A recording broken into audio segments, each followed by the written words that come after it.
హిందూ దేవాలయాల్లో సంపద సృష్టించాల్సిన అవసరం లేదని దేవుడి కైంకర్యాల్ని పవిత్రంగా చేయాలని హిందూ జనుల తరపున పొట్టి మూర్తి శ్రీనివాస్ దేవాదాయ శాఖకు విజ్ఞప్తి చేశారు. పట్టణంలో పెమ్మసారి థియేటర్ సమీపంలో హిందూ జనుల ప్రతినిధి పొట్టి మూర్తి శ్రీనివాస్ మంగళవారం మీడియాతో మాట్లాడారు.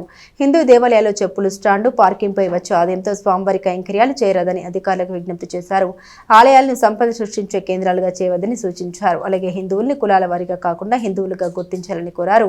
వీరితో శ్యామ్ ప్రసాద్, తిరువిధుల పవన్ కుమార్ తదితర హిందూ నేతలు ఉన్నారు.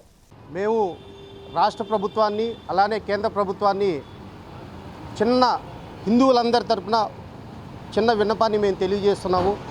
హిందువుల్ని హిందువులుగా గుర్తించండి. మమ్మల్ని ఓసీలు, బీసీలు, ఎస్టీలు, ఎస్సీలుగా కాకుండా మమ్మల్ని అందరినీ కలిపి హిందువులుగా మీ ఓట్ల లబ్ధి కోసం మమ్మల్ని విడదీసి హిందువులందరినీ మీ ఇష్టానికి మాట్లాడుతున్నారు.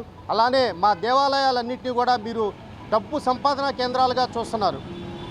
దానికి ఉదాహరణగా నేను పుట్టింది పెరిగింది అంతా తెనాలిలోనే. మొన్న తెనాలి వైకుంఠపురంలో ఆక్షన్ జరిగింది. దేవాలయానికి సంబంధించి షాపులు, చెప్పులు స్టాండు, టెంట్లు, అలానే కొబ్బరికాయలు వీటన్నిటికి కూడా ఆక్షన్ వేశారు.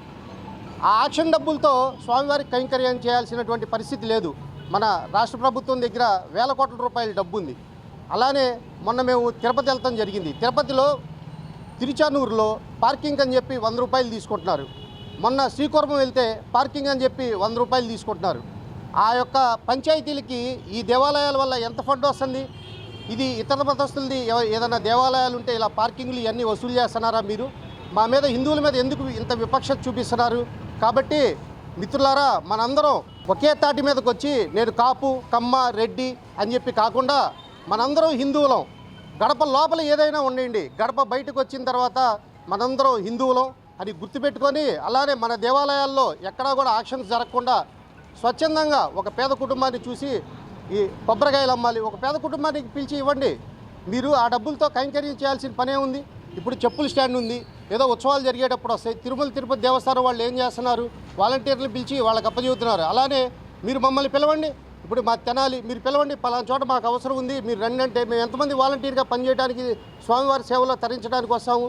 దాన్ని మీరు ఈవోలందరికీ మేము చేసే చిన్న విన్నపం ఏంటంటే, మీరు మా దేవాలయాల్లో సంపద సృష్టించమాకండి. దేవుడికి డబ్బు అవసరం లేదు. భక్తుల్ని పెంచండి, భక్తులకి సేవ చేయండి. అప్పుడే మనందరికి కూడా